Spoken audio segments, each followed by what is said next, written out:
မင်္ဂလာပါ Facebook ဓမ္မမိတ်ဆွေများခင်ဗျာဒီမနေ့ဒီညချမ်းမှာကျွန်တော်တို့ဒီတမန်ကျမ်းစာထဲကအမျိုးသမီးများအင်မတန်မှ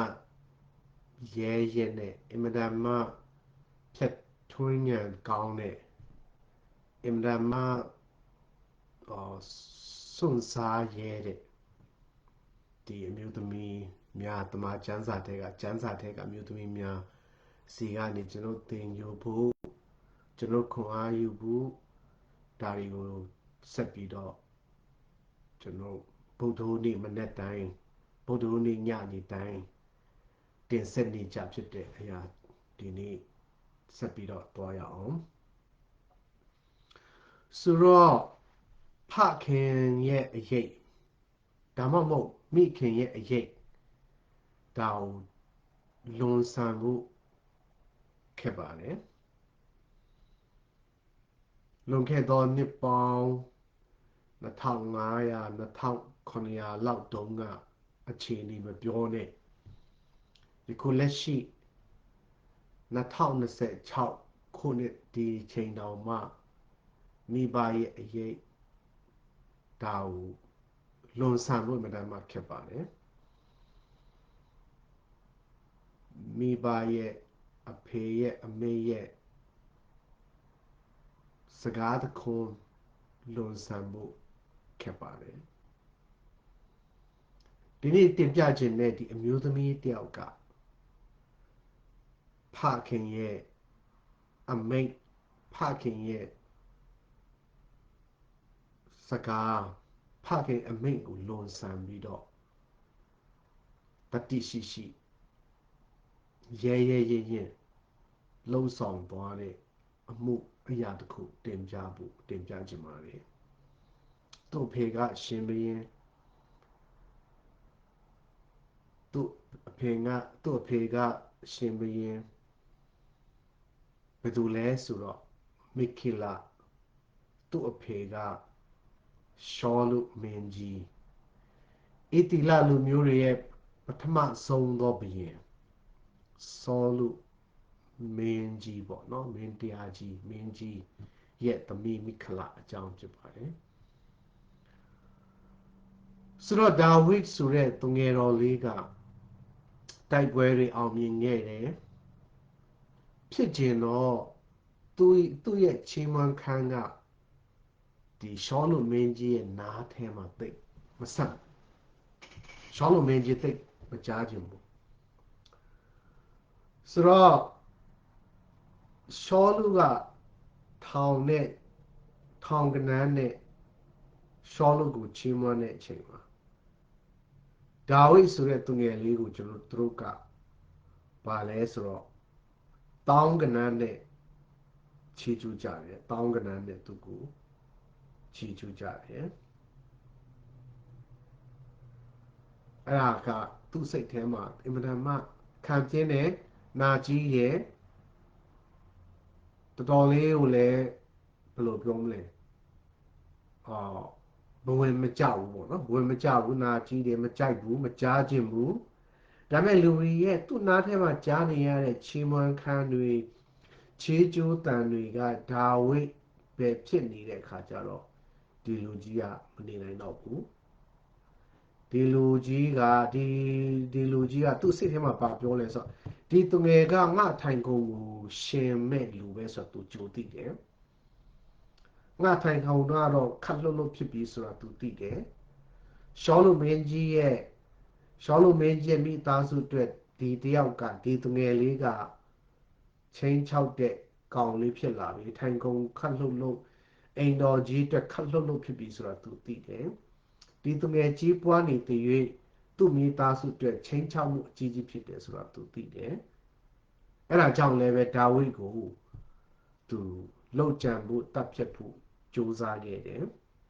ဒါပေမဲ့မအောင်မြင်ဘူးဒါဝိဒ်ထွက်ပြေးတယ်လွတ်သွားတယ်သူ့ရဲ့မိန်းမမိခလစီကိုရောက်သွားတယ်မိခလဘာပြောလဲဟေးနင်ဒီကထွက်ပြေးမှဖြစ်မယ်နင်ထွက်မပြေးလို့ကတော့ငါဖေရဲ့ လက်ထဲကနေမင်းမလွတ်ဘူးပေါ့နော်အဲ့ဒါနဲ့ဒါဝိဒ်ကထွက်ပြေးတယ်တကယ်လည်းထွက်ပြေးတယ်မိခလာကသူ့ရဲ့ကတင်မှာရုပ်တုနဲ့ဖုံးပြီးတော့သူကလကာနဲ့ဖွက်ထားတဲ့အရာကိုနဲ့အာဒီဆောင်းချုံပြီးတော့လဲအစားထိုးလိုက်တယ်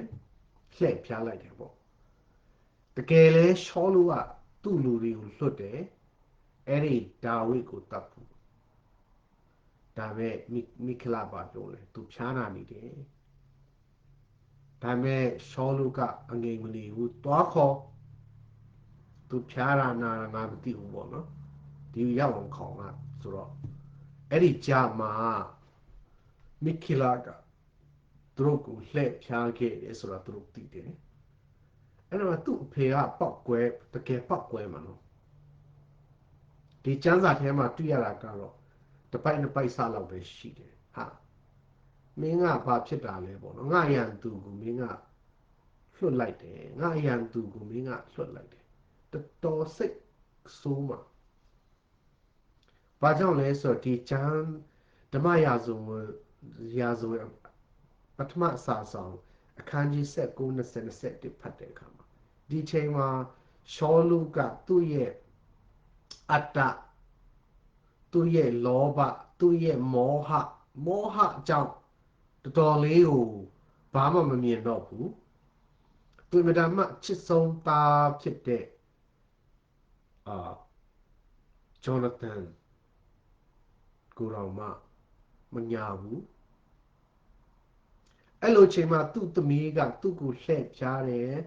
လှည့်စားပြီးတော့သူ့ရဲ့ရန်သူဖြစ်တဲ့ဒါဝိဒ်ကိုလွတ်အောင်လုပ်တယ်ဆိုတာတော်တော်လေးကြောက်စရာကောင်းပါလို့ဒီချိန်သူ့ရဲ့အဖေအဲ့ဒီတော့ကလူမှုဖွဲ့စည်းမှလည်းအမျိုးသမီးအမျိုးသားအမြဲတမ်းမှကွာတဲ့အချိန်မှာအဲ့ဒီချိန်မှာအဖေနဲ့သမီးပဲမဟုတ်ဘူးသူ့အဖေကရှင်ဘရင်ဒါဘယင်းရဲ့ story ကိုကျွန်တော်တို့ကြားနေကြပဲရှေးခေတ်တုန်းကသူ့ရဲ့ထိုင်ခုံတည်မြဲရေး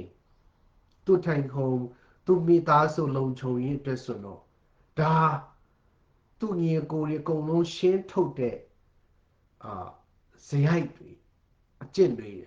ဒါသမိုင်းမှာကျွန်တော်အများကြီးဖတ်ရှုလေ့လာခဲ့ပေါ့ဒါပဲ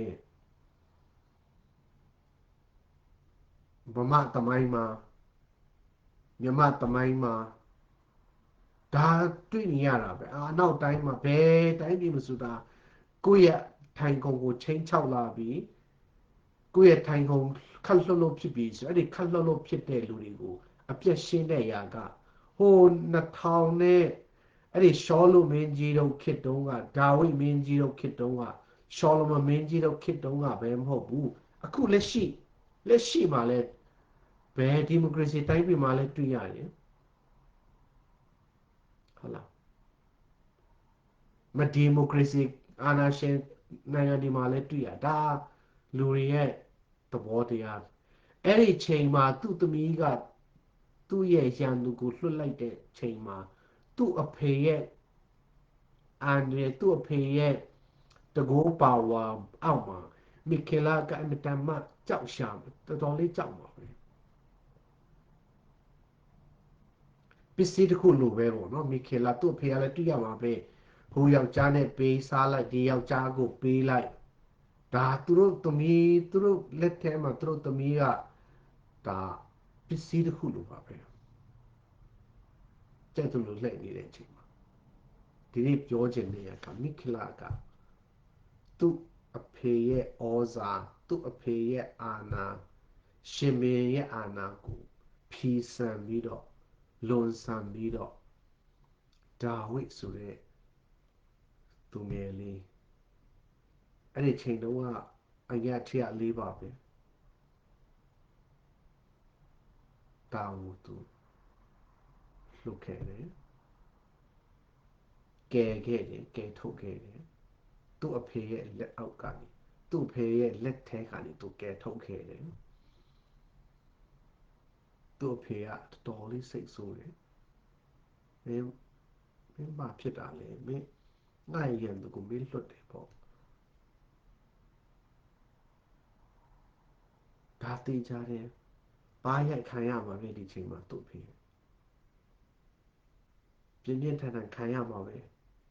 ဒါမြင်ကြည့်လိုက်ပါစိတ်ကူးကြည့်လိုက်ပါဒါမဲ့သူ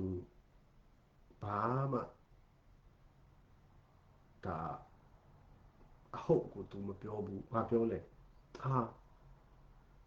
ကျမကိုပြောတယ်တဲ့သမီးကိုပြောတယ်မင်းကငါမတတ်ချင်ဘူး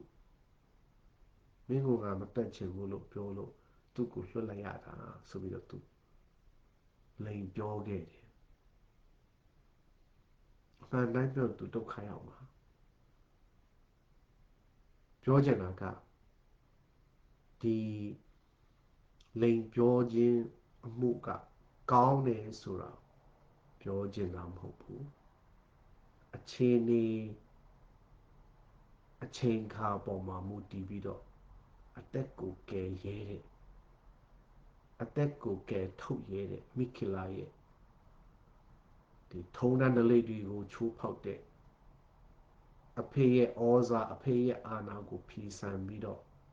အဖေရဲ့ရန်သူကိုကယ်ထုတ်ခဲ့တဲ့မိခလာရဲ့ရဲစွမ်းတဲ့တတိနဲ့စွန့်စားမှုကိုကျွန်တော်တို့တင်ပြချင်တာဖြစ်ပါတယ်အဲ့လိုချိန်ခါမျိုးမှာသေခြင်းတရားကိုစုပ်ကိုင်မလားဒါမှမဟုတ်အသက်ကိုကယ်မလားမိခလာလိုပဲအသက်ကိုကယ်ဖို့အရေးကြီးပါလေအများကြီးကျေးဇူးတင်ပါတယ်ဗုဒ္ဓဟူးမိနစ်တိုင်းကျွန်တော်တွေ့ရအောင်ကျေးဇူးများတင်ပါတယ်